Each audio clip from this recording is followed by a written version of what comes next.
Sisters who watch. Sisters who watch. Sisters who watch. Nobody wants this. Nobody wants this. Okay, Lee, whenever you're ready. Hey, y'all. Hey, welcome to Sisters Who Watch. Hello, I'm Shelby.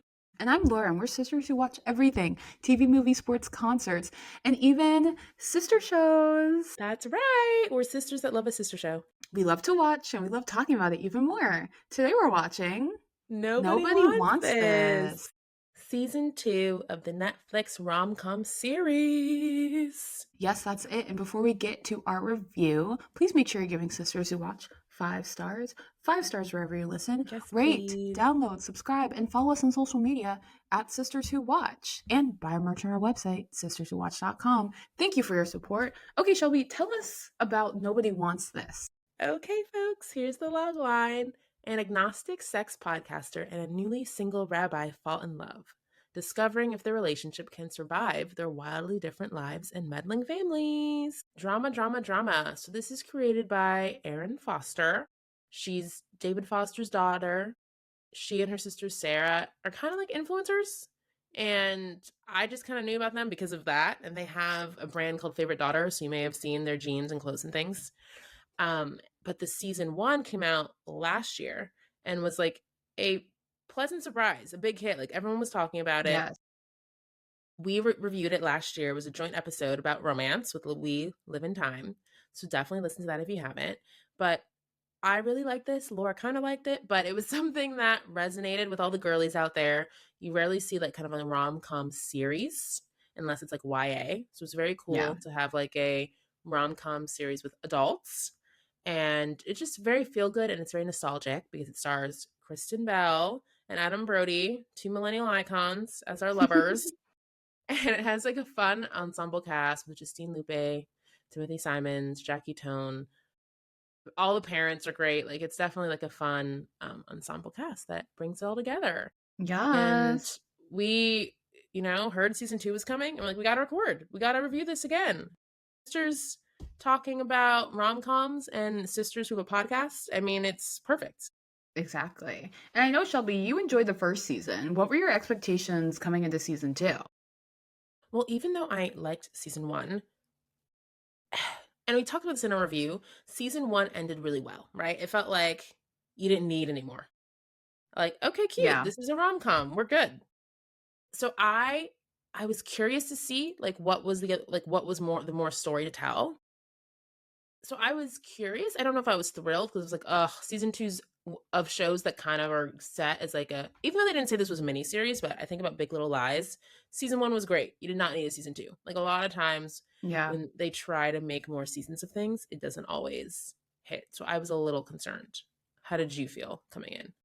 Yeah, I mean, I was hesitant. Season 1 was fine. I think people were freaking out about season 1 being like, oh my gosh, this show is like the best. It's like the best comedy of the year. It got nominated for, was it nominated for Emmys? I know it was nominated for Golden Globes. Yes, it was nominated for Emmys. And I was like, y'all, we're nominating this show for Emmys. Like, I just didn't think Please, it was Laura, that's so like so highly critically acclaimed. But I thought it was entertaining. I thought it was like cute and fun. But I wasn't like, wow, this is fantastic television. Brutal. It got nominated for Best Lead Actor in a Comedy for Adam Brody, Best Lead Actress in a Comedy for Kristen Bell, and then Best Comedy Series. Yeah, I mean, that's pretty substantial. So I think I was surprised by that. But, regardless, I thought it was a cute, fun show. So my expectations weren't particularly high for season 2. I was just expecting more of the same. So we end season 1 with them reuniting after Bina, his mom, was, not happy, and rightfully so. This was my problem with the show. It felt like, and this was a lot of rhetoric people were talking about last year, it felt like they were demonizing all the Jewish women on the show, being like, they're all so mean, they're not fun, they're like, rah, rah, rah, like just mean, miserable women. Like that's what they painted it out as. And then it was like, oh, the fun blondes, we're just so fun and light, ha ha ha. And it felt like they were the heroes and the Jewish women were the villains, which, in her story, right? This is Erin Foster's story. She is the hero and the Jewish mom is, right, the villain, I guess. So that was one of my big critiques of season 1, and I Mhm. think they tried to do a bit more of a balanced and well-rounded take on the Jewish woman in the story. So I appreciated that, but it felt a little forced cuz like Jackie Tone's Interesting. character, Esther? Esther, is like, "Oh, I'm fun. I'm fun." It felt like they were just like, "We need to make the Jewish woman less mean and miserable." And they maybe overcompensated to me. Interesting. So yeah, it felt a little bit on the nose, being like, "Oh, I'm so fun," and Bina is now like, I like the sister. I love the sister." How did you Interesting. feel about the portrayal of Jewish woman first season compared to this season? Well, it's interesting. Like right before this, I just like Googled "nobody wants this" because I wanted to get the log line, and an article came up that's like the "nobody wants this" problem. The Aaron Foster Phenom's issue isn't offensive. It's using Judaism as a hood ornament, and I'm like, oof. A And I hood didn't have, ornament. yeah, I didn't have time to read it, but just reading that kind of title and like headline, I was like, okay, clearly I think Jewish people are like it's polarizing. It is, Yeah. I think, a polarizing story because she is a non-Jewish woman married to a Jewish man in real life and then Yeah. telling like her experience. And to be fair, it is a lot about Judaism. I feel like I'm learning from Yes. it, and maybe I think Jews don't know if they like that because how authentic or real is it. But I do Right. feel like I'm learning about Judaism watching the show. Yes. And like the Jewish Halloween thing, I don't know the actual term. Purim. I think it's Purim, Purim. yeah, but it's like, oh wow, like, what? Like I feel like I'm learning a lot about traditions and things. So I think Yes. maybe it's good in that sense, But it's interesting. I Yes. do think they did make a conscious effort to make Jackie Tone's character more fun, but she Yes. also seemed to be having like a bit of a crisis, right? In her relationship, in her marriage, not wanting to have kids, So it didn't bother me as much because it felt like her character is like, wow, my husband is having fun with another woman just talking and I need to be fun. I'm the fun one. And like I Yeah. felt like she was trying to force the fun herself because she was in a bit of a crisis mode. And I remember they were like, "Oh, Bina loves Justine Lupe's character, um Morgan." And I was like, "Wait, when did that happen?" Like, and even in the show when they said that, I was like, I didn't really see that happen. So I don't know. I know they said it, but it never really was like articulated. I was like, "Wait, Mhm. when did they become buddies? How is she like her?" Like I never saw it. I Like I heard them know. say it multiple times, but I never saw it. Like did they even talk? I will say the first few episodes I didn't love. It took me a little to get into it. But the Mhm. first episode was the dinner party. And they're on a high. They're like, let's try to merge friend groups and have things go well. But of course, the dinner party goes awry because Noah still thinks that Joanne's eventually going to convert to Judaism. And she's like, wait, what? Crazy. Yeah, I mean, that was a major storyline this season. It's interesting just seeing what, people online are saying. It felt like Joanna and Noah didn't really go anywhere. It felt like they ended season 2 the same way they ended season 1, being like, "I love you no matter what. You don't have to convert. You're amazing just the way you are." And then the whole tension season 2 is like, is Joanne going to convert? I left this temple because she doesn't know she's going to convert, and we still don't know if she's going to convert. And my thing is like, I understand you don't want to you should not force anyone to be any religion, right? But you are a rabbi, this is important to you. You made it clear I cannot date you unless you are going to also be Jewish, right? He laid the ground rules I early. know, he And did. now Joanna's like, "Ugh, like I don't want him to put pressure on me. Like I just don't know. I want to make sure I'm doing this for myself." And it's like he made it clear from the beginning. Like I don't know what Joanne's problem is. And it's like, "Don't you love me even though I'm not Jewish?" And it's like, that's not the point. I told you I am Jewish. I'm raising my kids Jewish. You need to convert.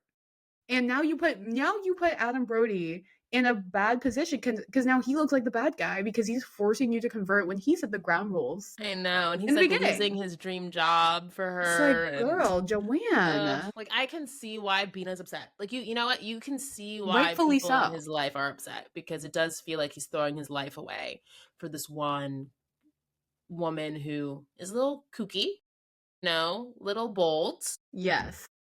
podcaster, um, not afraid to tell it like it is, which I like. Like, I like that she's very bold and confident. It's Yeah. just not what I think every mother-in-law might want. Yeah, Because I she's not feel afraid yeah. to challenge her. No. Joanne's like going toe to toe with Bina, which is insane.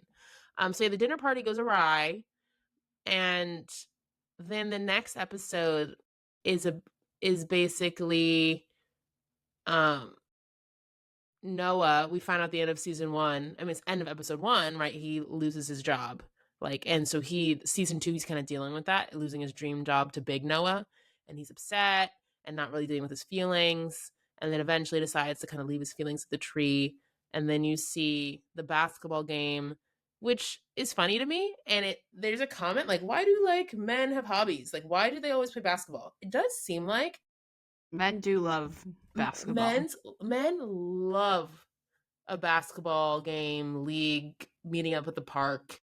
I'm like, when did that happen? And it was nice to see the women supporting the men and seeing Esther finally, be in a good place with Joanne And and Morgan. Morgan. A lot of people online are saying that Esther and Sasha like had the best storyline this season. And I think they did, honestly. I felt like they grew a lot and they had the best character development, whereas I feel like Joanne and Rabbi like didn't Noah. have any character It felt like development. they invested more in the supporting characters. Even Yes. Morgan, Yes. I think, had a good arc. Exactly. Even the Yes. parents, I think, had good arcs. Like, Yeah. Yeah, that is interesting. It felt like everyone around the couple grew, I know. which was interesting. But yeah, I did really like Sasha and Esther's storyline, because you saw them like really trying for each other again, right? Like Mm-hmm. Esther's like, I'm gonna be fun. Sasha's little seven rings dance Love. was He's so so silly. funny. Yeah, he Like, was they're very doing like a funny. formal kind of dance lesson on Valentine's Day. And then all of a sudden he's like, oh yeah, play my song. And he does this like, Yeah, interpretive dance to Seven very Rings, cute. which is like hilarious. The song choice, I know. iconic. Yeah. So I enjoyed seeing their relationship and her being like, actually, no, I don't want a baby. Even though, right, Bina is pressuring her to be like, you need another baby. I will get what I want. When Bina said that, I was like, oh my gosh. And Sasha's like, well, I think I do want another baby. And she's like, no, this is what I want. And she clearly is going through maybe not a midlife crisis, but a It felt midlife a little crisisy. revelation. She got bangs. She is fun. She's dancing instead of being Esther at the Jewish Halloween. She decides Yeah, to be like a just cat a woman. cat, sexy cat. Yes, it did feel a little midlife crisisy, but in the end, she was like, I just really need to like figure myself out right now. And I loved how Sasha was like, if she needs to figure herself out and needs me to wait for her, I will. And I was like, oh, like I that's how it's know. supposed to be. He's a Like good that's man. how husbands should be, right? Like give your wife space to figure it out and be there for her. So I thought they had a really good storyline this They season. did. I like Sasha. I mean, I like them both, but I agree. I think It's sweet. they had a really good storyline. And another, speaking of side characters that have good storylines, how do we feel about Morgan and her unethical therapist I know, relationship? Dr. Andy. Dr. Andy. Dr. Andy. I think Morgan is she's definitely the most fun character. Like she Yes, is she's entertaining, so she's funny. funny. But I think season 1 I was annoyed by her because it's like, what are you doing with I Sasha? remember you didn't like her, and I was like, "What do you mean? She's so funny!" Like, She I was thought that she was messy like and hilarious. getting in between the relationship. And I liked how they had better boundaries this season. Esther was like, "No, you get 2 minutes in the car. I'm setting a timer." So I liked that. But yeah, season 1 I thought Morgan was annoying and pushed boundaries too much. But this season I thought she was better. And I liked the Dr. Andy storyline. Obviously, it was insane, but I think we needed that because I think Joanne is so like self-absorbed and she couldn't Yeah, handle that, her Morgan was in a sister relationship. could be in a Yes. relationship and have someone love her and get engaged and all that stuff. Like, it was too Yeah, much. it was too much for her. And obviously it was too fast and I mean, clearly. And Dr. She didn't Andy is a know red Dr. Andy flag. had a twin. He would use all the kind of therapist talk against her, I know. which manipulative. Of Like, course. so bad. Poor Morgan. So bad. I know, poor Morgan. So I did really like that storyline, and it helped, like, it was so extreme that it helped the character really, like, bond and be like, Mhm. okay, crisis, how are we gonna do this? And I liked their engagement party in the finale. That was cute. The wedding dress shopping. Oh, a moment I did like when Joanne said, "Oh, how can you go to a wedding store and not try on a gown?" And everyone was like, "What are you talking You about?" don't. You don't try to, even the like sales associate was like, I was Joanne. like, "No." He literally like said her name. I was like, not everyone coming for Joanne. Like how crazy she That was sounds. funny because, like, yeah, girl, like, you're insane. Um, uh, yeah, so I thought, I also felt like the podcast was really in the background this season. I They felt like barely they podcasted. barely podcasted. And when they did, they were fighting or not saying everything they wanted to. Like Yeah, had to Noah didn't want censor. Joanne like saying too much about the relationship. Right. Oh, and then they were fighting, so they could like Morgan and Joanna were barely like or sorry, Joanne. It's Joanne or Joanna? Joanne. Morgan and Joanne like were at each other's necks and throats. So they could like barely podcast. And Sherry Cola is like, ladies, we need to actually have content. So it did feel like the podcast either wasn't working or kind of backfired. Like Yeah. when Noah has people at his old congregation quoting the podcast to him, like, "Oh, you must have a cool nightstand." He's like, Episode that I liked was the Valentine's Day episode, and I liked it because it showed that again, like Noah and Joanne maybe weren't doing everything that they should for each other. And Noah just thought, oh yeah, every girl, you get her a name necklace, you get her flowers, you go on a high. Like he just thought, oh yeah, every girl likes this on Valentine's Day and wasn't thinking about what, oh, Joanne likes. And I thought that Mhm. was a good way to show how you really need to know your partner. And you can't just have a cookie cutter situation. But then it also was funny to see Dr. Andy go crazy for Morgan and like have her get a painting, have her do this and that. And I was like, this is too much. I So it was funny to know. see the extremes, like someone who didn't do enough or was doing a lot, but not Not genuine intentional. or Yeah. like thoughtful. Like the fact that he got Joanne the same necklace he got Rebecca. I'm with Joanne. That's crazy. Yeah. You can't have any more thought, I please. know. Yeah, I thought it was good commentary on Mm-hmm. Valentine's Day. Like, men think, oh, the flowers, the chocolates, the necklace. Mm-hmm. And it's like, no, like it's more nuanced than that, Yes. for sure. Another episode I liked was the baby naming one with, Oh my gosh. of course, Miss Layden All-star guest Meester. star. Yes. I So bet everyone good. was like, the Abby loves Leonine. Yeah. smoothies. Abby loves smoothies. That was so silly. So funny. It was great because we saw Noah, our rabbi, working, but it also was, you finally saw kind of Joanne and Morgan back to doing like shenanigans together, right? And it Mm-hmm. was good to see them like kind of sort of getting along, but because they were like teaming up to get payback against their former rival who cut the hair of her Felicity American Girl doll. Like 30 years ago. Come on now. And the episode was also funny because right, Layden Meester or Abby Loves Smoothies was like an influencer, and like the Yes. commentary about like, oh yeah, get content of me. Like, oh yeah, I need to talk to my fans about my kids, and like this is my livelihood. It was just interesting. I think this whole season felt like they really had a lot of commentary about it's not just LA, but like living in LA, influencing LA, going to church in LA. Like we'll get into that. Like it felt very topical. And it's Mm-hmm. like, oh, maybe people are like, pulling from experience. But I thought another interesting guest star this season was Seth Rogen, right? As kind of Yes. like the cool rabbi at the Yeah. like modern church. And he was like, yeah, we're kind of like an entertainment church, where everyone, a lot of people in the industry. It made me think of like the Hillsongs of the world. I Yeah. was like, oh, this is the modern hip Christian church. Just make it Jewish. Yeah. Yeah. Like, that's what it was giving, where there's less substance. It's about how you feel.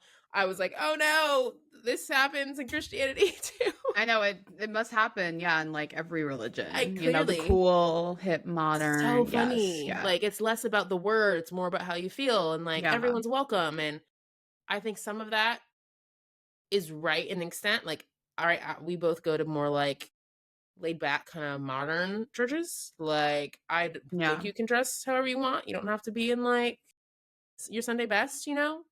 But I also think you should have like the word should be important too. So I think there's a middle ground. I don't think you need the extremes, but I Yes. thought it was interesting commentary. Yeah. And something else, how we were talking about how, the show kind of, demonizes Jewish women a little bit. Like Seth Rogen's like, yeah, like I have a blonde, non-Jewish wife, and it's cool, like it's great. Like I felt it, and that Yikes. to me was also giving like, black man, white woman a little bit, right? Like the parallels. Like it felt like they're like, yeah, like it's so cool to have a non-Jewish woman, you know. Mm, So I caught that as well. Um, interesting. and yeah, like what we said. Yes, it's great that there are temples and Jewish spaces where people who can be in interfaith relationships, and that's fine and welcome and everything. So yeah, like you said, it's a balance, but it felt like that church felt like a sham. Like where I mean, 100%. we didn't see Steven a Spielberg's building a wing. It was just like everything about it was I so know. funny. They have the after school program and Yeah. Noah's trying to like teach and they're like, I know we know just talk. And he's like, What do you mean just what? talk? No teaching. Like they Yeah, had it's the like we still like have to teach the Torah, no? yeah. What do you mean no And teaching? then when Joanne's mom has an epiphany at the Halloween that she wants to become that she is Jewish and she wants to become Jewish, and then she goes to the temple and is like, "Yeah, like what's the process?" And Noah's like, "Yeah, I think you should do like the year program. It Yeah, it usually usually takes that takes a long." year. Yeah. And the like Seth Rogen's wife's like, "Oh no," or maybe she wasn't the wife. I don't know who she was, but Partner, she partner is like, "Oh no, you should do the 6 month light version." And I'm just like, "Oh no." light version. I know. Yeah, it was good commentary because I feel like a lot of religions have stuff like that. Yeah, And I wish we saw maybe more of that temple. Like we never saw a service. no, No, I I would thought have been that could have been curious. interesting. Yeah, especially since Noah clearly was not feeling it. Like I think he was Yeah. excited to get a new job, but could tell. And that's what you tell when you visit churches. You know, it's like, oh, am I connected with the ideology? Am I connected with the vibe? Huh. Am I being fed? Like I've had moments where it's like, oh, I feel like that message is just like fluff. I'm not. Mhm. It's not rooted in the word. It's like, or Right. sometimes it's like, whoa, that is way too intellectual, way too deep, like over my head, you know. And I think he was like, this is not a good fit. They didn't tell him to bring his lunch. Ouch. Yeah, it clearly doesn't seem like the right fit, but it seems like he's still there, Mm-hmm. right? He's still there. Because of Joanne, because it's interfaith. That's the only reason. And that's This is why I'm what like, this is what we're are saying. they a good match? Like, I mean, ah! this is why, I'm not rooting for this couple per se, right? Like I think Mm, they're sweet and nice and clearly they like each other, but it's like this man clearly like he's a rabbi. He really cares about like traditional Jewish values and you're preventing him from doing what he really wants to do in his career and in his faith. And like, that's not fair. Like, Joanne, that's not fair. And I think she's tried to leave. She's tried to leave, but now she's in too deep. And this is why now she's acting surprised. Like, you want to leave me because I'm not sure if I want to convert. It's like, girl, these were the ground rules. And now you're surprised by the ground mm. rules. It just seems like he's in an unfair position. I don't love them as a couple. Like, at the end of the season, how do you feel about them still, being together? Do you think they're a good match? I think it's interesting that in the finale, all of our three core couples break up for a second Yeah. or Yeah. end things. You have Morgan and Dr. Andy, which needed to happen, even though it seems like she would have been, signing up to live a wealthy life. Like, I'm like, Yeah. clearly Dr. Andy does well for himself. I'm like, that everything looks great, the life that she had lived. But hey, that's not always what it's about. Um, and then Sasha and Esther decide to take a little break because right, she needs space. And then Noah and Joanne have a fight. And it's like Noah realizing, like, yeah, this isn't gonna work. Like, he wants to be a rabbi. He needs to be a rabbi. Like, that's his calling. It kind of reminds me of Love is Blind UK and how that girl was a flight attendant, loved her job, was like a Mm. manager, and Billy she was with was like, oh yeah, I don't like flight attendants. It's like you inherently, something that's very core and big to her, Yeah, yeah, you don't like or don't agree with. You're always gonna butt heads, and it's tough because someone's gonna have to compromise. yeah. And even like, remember Ramses and Marissa, Love Is Blind US? Yes. Like, being in the military was core to who she was, and he was so anti that. Like, that's just never Yeah. gonna be okay. Like, ideally, you want someone who's equally yoked, particularly if you're religious. Like, And take your religion very yeah, seriously. like you are a leader in the church. Most leaders in a church are with someone who is the same faith and can like support them, guide them, be like a co-pastor, you know? Like, that's typically how it is. It doesn't have to be, but kind of shocking, for him not to be someone that's equally yoked. So all that to say, the rom-com girly in me is rooting for them to an extent, but not like some other couples. Like, there's some couples that you really root for, like a Nick and Andrea. But like this, I'm like, when they ran back to each other at the end, classic When Harry Met Sally. That's why they called the episode When Noah Met Joanne. Like, Mhm. love that trope. And I was like, oh, that's cute. But I wasn't like, oh my gosh, yeah. Which Yeah, I think is I a agree. sign. And I, like you, I feel like I don't think they're supposed to be together. I know. And that kind of shows like what is up with the storytelling that is not translating because I don't think the internet is like, "Oh my gosh, I'm obsessed with this couple." You know. So, but I do think the show is funny. I enjoyed what I watched. It had good moments here and there. I thought the side characters were great. I did really like Morgan and Dr. Andy. I was entertained by that Honestly, relationship. like every time they were in a scene, I was like, oh my gosh, let me log I on. know. I know. I was like, "Oh, Morgan and Dr. Andy. Let's So go." funny. And Yes. I, as someone right who lives in LA, I'm wearing, Dodger gear. Go Dodgers. I feel like I love a show set in LA, and it was cool to see different places. Like, they went to Osteria Mozza, Laura. Remember we went there for dinner?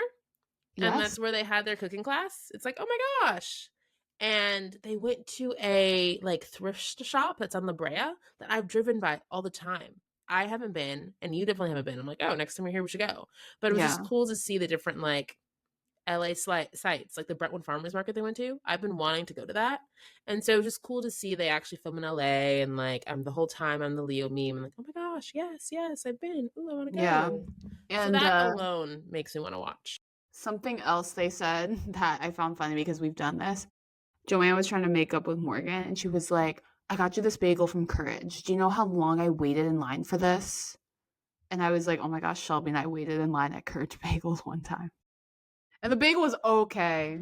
Don't wait in line. Yeah, I love it. It's so LA. It's Yes. great. So I caught that little line. I was like, I bet not that many people caught that. I Yeah. love that. I low key miss that. I'm like, yikes. All right. So Shelby, how'd you feel about the season 2 finale? Joanne and Noah run back into each other's arms. They miss each other in the elevators.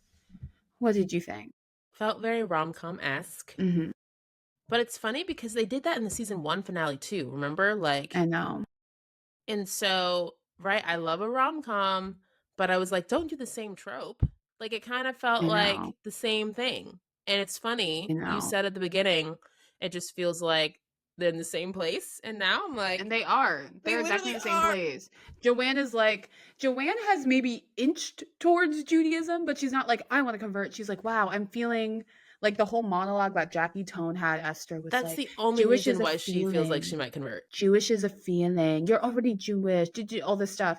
And it's like, You get angry with your family and you're passionate. And I'm like, that makes her Jewish? I feel like real Jewish people probably did not like that. Because I was like, I don't Yeah, know. Does that that make speech, I sense? don't know. I, It's I, like, you I like can't soul speak. food, you listen to rap, you're black. It's like, Right. You can marry a black man. I'm like, what? And it's That was like, the only thing that did give me hmm? pause. Like, I didn't notice all the things that you said, but now with that moment, I was like, would I like that if I was Jewish?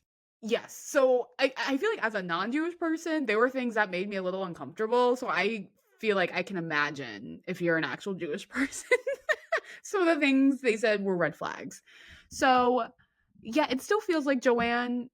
It's unclear she's going to convert, and it's like, what are we doing? What are we doing? I don't know. I feel like season 1 I don't know if it was better, but I felt like season 2 just kind of was like, nah, like not that much happened. I did like the Dr. Andy storyline. I thought Morgan was utilized a lot more, which I enjoyed. I thought season 2 was like fine. Like I watched it and I was like, okay, like cute, not bad. Like I overall enjoyed it. What did you think overall about the season? Is it a wait or watch, Shelby? Ugh, I think it's a watch because it's interesting, right? We were like, okay, we're gonna watch this for the podcast. I watched the first 2 episodes like last week, and then it took me days to watch anymore because I was like, I didn't really like love the start or something. Like it didn't really, I wasn't as Yeah. excited as I was before. So then I was like, okay, Shelby, you have to binge this because we got to do the podcast.